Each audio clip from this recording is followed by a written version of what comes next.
Ladies and gentlemen, get ready to listen to some mumbly jumbly. All the way from St. Albans, your host for tonight, Abs the Magic, Super Coach Godfather. Hello, everybody, and welcome to my channel. Thank you for joining. Now, in today's episode, we're going to talk about my boy. We're going to talk about Ben Long. Now, let me explain to you something now, okay? Every year, I choose a player, and I call him my weapon, all right? And when I call a player my weapon, this player never, and that's with capital N-E-V-E-R, capital letters, never lets me down. I've never had a bad weapon, ever.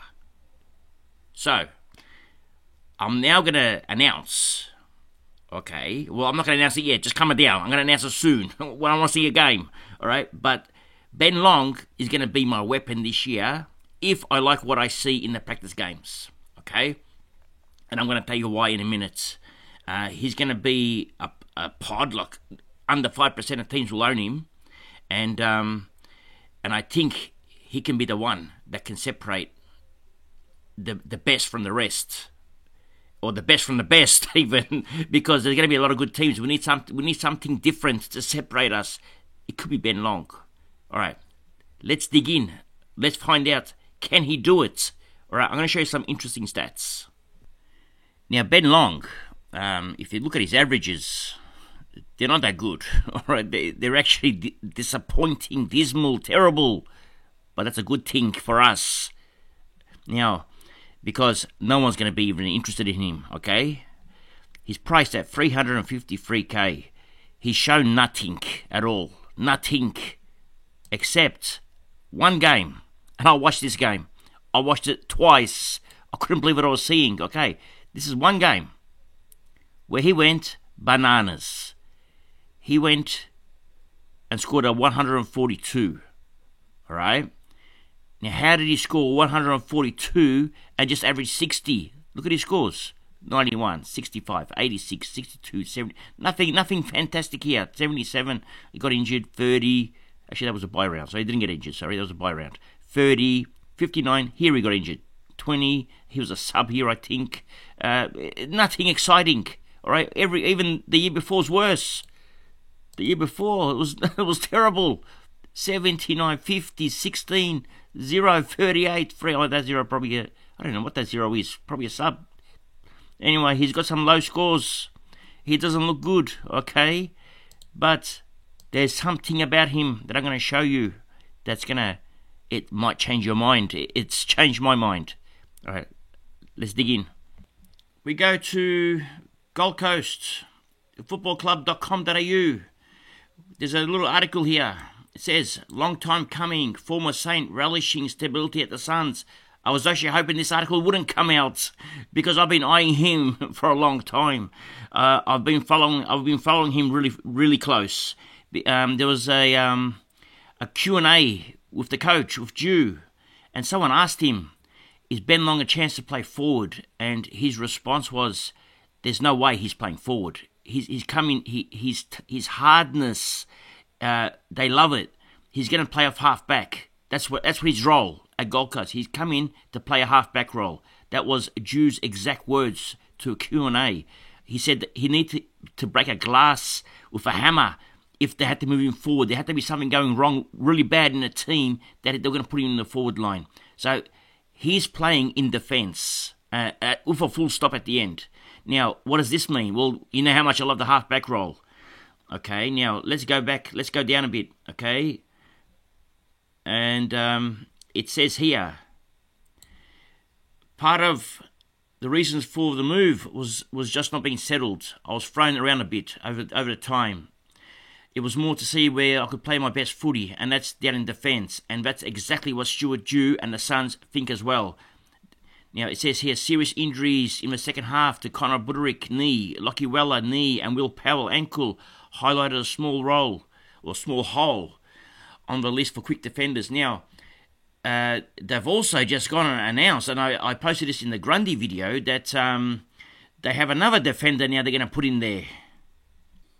Now they're saying that Charlie Constable is going to have a move to half-back, a career revitalising move, okay? Now, what the interesting part here is, it's not a second role for him. We're looking at it as a permanent position, not just to substitute permanent. What does permanent position mean? So does that mean Weller and Powell are going to move to another role when they come back? I mean, permanent position is a strong word. It's a huge word, because we know Long has got the permanent position as well. So they're going to change their structures from the sounds of it. Looks like Powell's going to be in a different role, and maybe so is Weller. Weller could be on the wing. Now this is really interesting. So we're going to have to watch Gold Coast and their setup really close. I mean, the worst case scenario is Constable will move out and Rowell will probably come into the half-back role when he comes back, probably round 5 or round 6, or whenever he's available to play, even round 1. I don't know. I'm not a doctor. Just coming down. But this is very interesting. But let's get back on with the Long show. Okay, we go to dfsaustralia.com. Okay, and I'm going to start from 2021. All right, we're going to go all the way up. I'm going to show you something, the heat maps. Okay, I'm looking for a half-back role. That's not really a half-back role because he's everywhere. Okay, so we're looking for where Ben Long played. Forward. He started on the interchange when I went to the wing.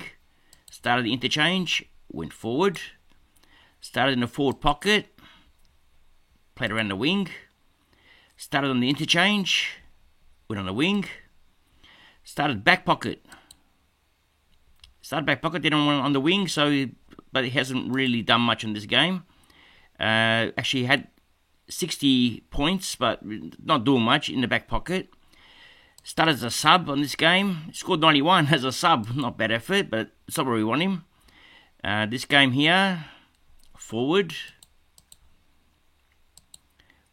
He started forward pocket this game. Then went into the back line. So this is a good map, all right? But we don't know how much time he spent in that forward line. So it doesn't really tell us. But what we do know is he spent a bit of time in defence.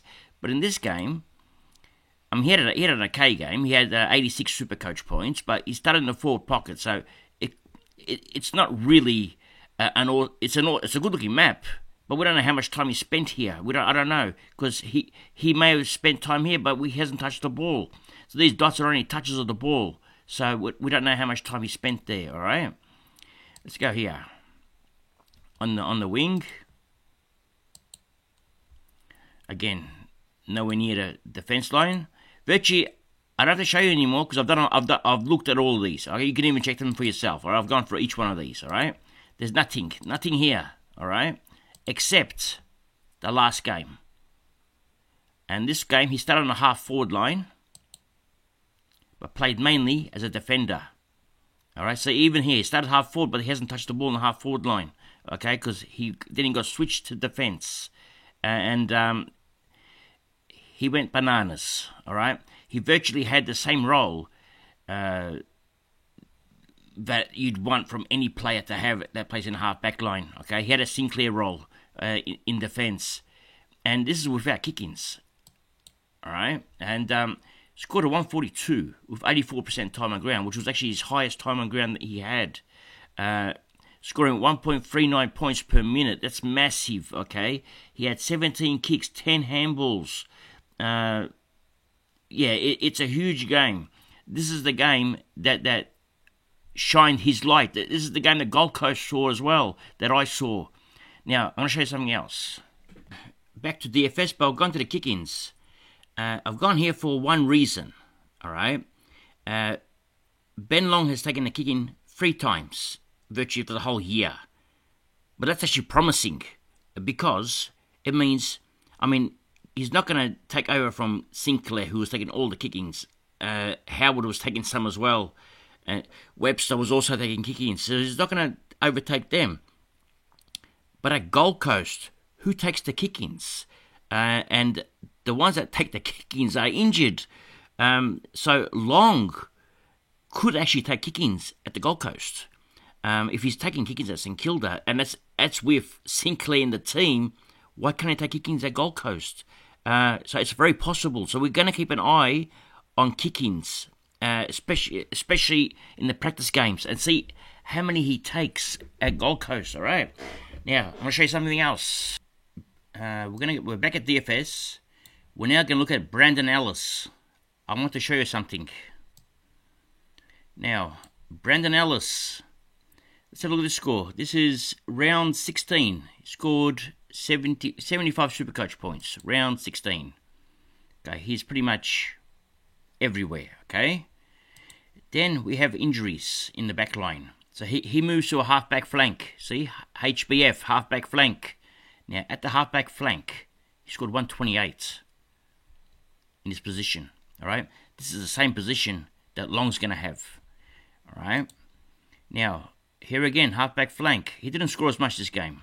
He scored an 88, although he's more on the wing than a half-back flank, but he scored an 88, all right? It's 86, still okay. Then he went half-back flank wing, 120. He sat on the wing and went half-back flank. He scored a 121, but he moved around a little bit more. But what I'm trying to say is there are points on offer in this half-back line for Gold Coast. And if Long's going to have this role that Ellis had, he's going to be similar, getting similar type of scores. So here is another, that's a 121, that's a 96. Here's a 149, that's a good map. That's the map we want to see. He's playing purely half-back now. Scored a 149 this game. Look at his map. Now this is where we want to see Long. Now Ellis is not going to play halfback next year or this year now, because they've already said that Long's got it and Constable's got it. So where's Ellis going to play? Ellis probably going to play on the wing. So this is going to now be Long's role, and the map is really, really good. This is halfback flank again, but he's gone more halfback, gone to the wing. But he's more of a wing player, Ellis, than a halfback player. But on that halfback line, as you saw before, that 149. If Long can get this role, he's going to go crazy. So we're going to have to wait and see, I guess. Now, I'm going to go to my final analysis. Okay, with Long, this is my final thoughts on Long. Now, he is what we call an experiment. We are watching him now, okay? We don't put him in our teams yet, okay? He has potential. Okay, he has potential to be my weapon or our weapon, okay, because no one else knows. We're going to keep it a secret. Only the people that are subs are going to know this. So he is a potentially going to be a weapon, all right, but not yet. He's not a weapon yet, all right. Now, with Long, we want to see. This is what we're looking for. We want to say if he's going to take the kick-ins in the pre-season, right? So kick-ins is number one. And then we want to see if he's in that 50-meter arc. Okay? Now, if he doesn't take the kick-ins, it's no big deal. Because when someone takes the kick-ins, they're going to have to kick it somewhere, right? So he's going to get 1 out of 6 times. So he's going to get something, okay? Just calm it down. But he'll be involved in the game. So we want to see if he stays in that 50-meter arc. He can creep up to the wing a little bit, okay? With a run and dash. But as long as he doesn't stay there, we want him back in that 50-meter arc. And he'll get a lot of the action. Because at Gold Coast, players in that arc score well, okay? So we want him to stay in that arc. If he can stay there, he's going to do really well. And he can be their number one man. Now, Gold Coast have said that Long is going to play halfback. They've said that Constable is going to play halfback. So now it gives me confidence that if Powell comes back in the team, at least we know, well, Long will still stay there, but then they might have to move someone else. It has to be Constable, okay? But there is potential for him to stay there longer, all right? So let's wait and see now. Let's wait and see. So that's my verdict. Wait. Just calm it down. Wait. Don't put him in your teams yet. Just take it easy. Wait, and we're going to watch, all right? We're all going to watch him. I'll keep you updated from what I see from his practice games. And I'll keep you updated and give you my final thoughts then. But these are my final thoughts for now. Just wait and watch. Okay. Now that's all for today. Thank you for joining. Now, remember there's one thing I need to tell you as well, so I didn't mention this. finding primos, all right, and analysing primos, that's easy, all right? Anyone can do that. Finding a weapon, that's hard. It's really hard to find a weapon, all right? Because there aren't many weapons around. Like when I say weapon, 1% teams own him, and he's a good price. That's a weapon, all right? Like a 350k. If he's going to be a 550k player, a keeper, he's a weapon, all right? And no one's got him. So, and they'll have to get him eventually, but it'll be too late. They'll pay top dollar for him. So finding the weapon is the hard part, all right? And we're going to try to find a lot of weapons this year. And that's our goal, to find weapons. Primos are easy to find. The weapons are what separates. People say it's the pods. It's not the pods that separate the best from the best. It's the weapons. Players like last year, like Himmelberg, like Darcy Cameron, when I got them early, they're the weapons, all right? They are the ones that separate you from the rest, because they're owned by 1% of teams, and they fire and they're cheap. That's what we're looking for. So he is a possible weapon, all right? So let's keep an eye on him. Now I'll get back to my ending. And remember one thing: it's nice to be important, but it's important to be nice. Ciao for now.